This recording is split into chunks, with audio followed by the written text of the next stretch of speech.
Here's the brief news from the world over this week. On Wednesday, 1 week after Barack Obama said he would go it alone on immigration reform, the president called on Congress to fix the latest border crisis. During a hastily scheduled press conference in Texas, President Obama said Congress must act swiftly and approve his $3.7 billion emergency spending request. The money would hasten deportations, beef up border security, and hire new immigration judges. On the border, tens of thousands of children, some accompanied by a parent and many unaccompanied, are streaming into Texas, turning themselves into Border Patrol, knowing they'll be processed and released in the interior U.S. According to the latest numbers, nearly 60,000 unaccompanied children have crossed illegally into the U.S. since October. Another 40,000 immigrants have crossed over as part of a family unit.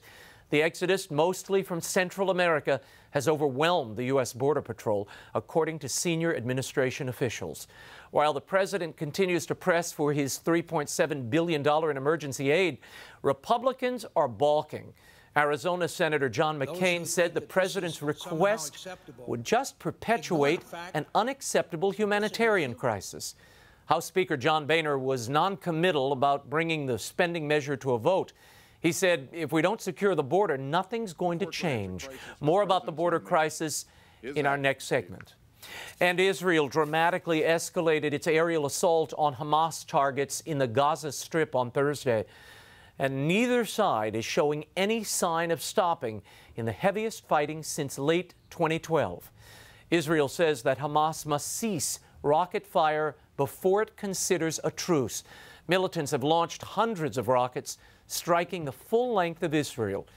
No Israelis have been seriously injured as the Iron Dome defense system has intercepted at least 70 missiles destined for major cities, including Jerusalem.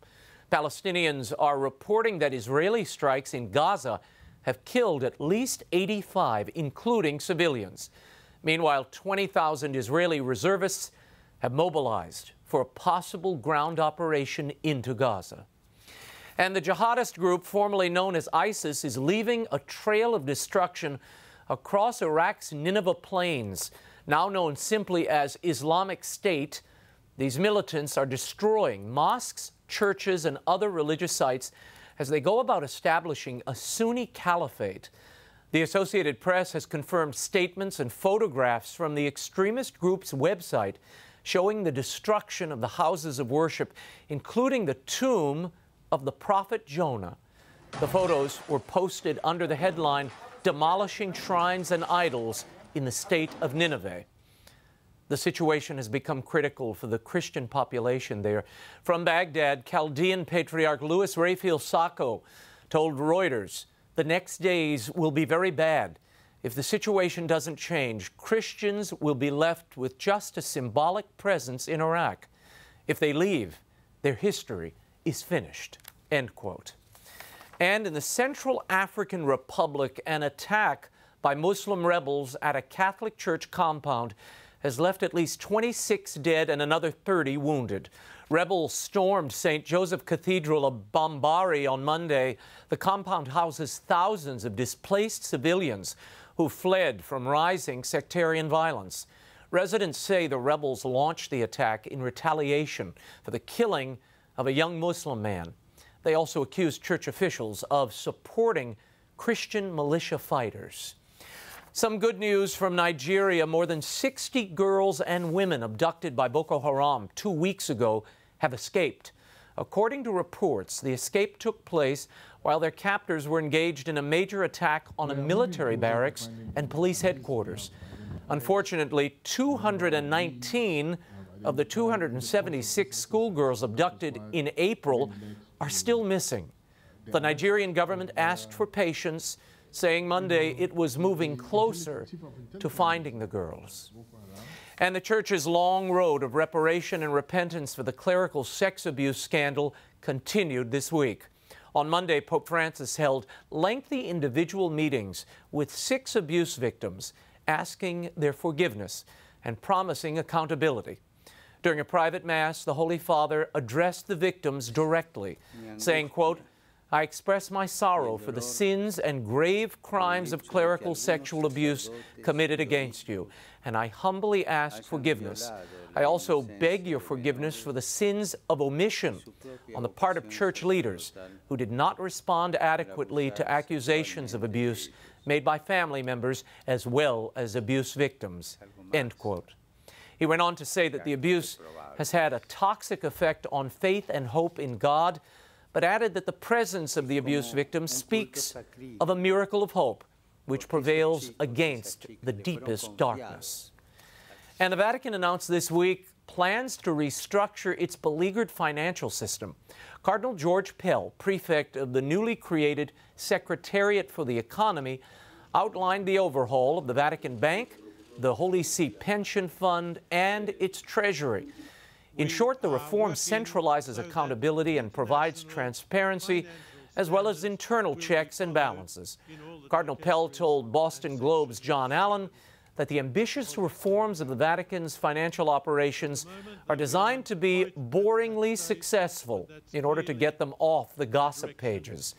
The Vatican's also planning to overhaul its media operations to improve coordination between the different offices and expanding its social media presence. We'll keep you posted on that.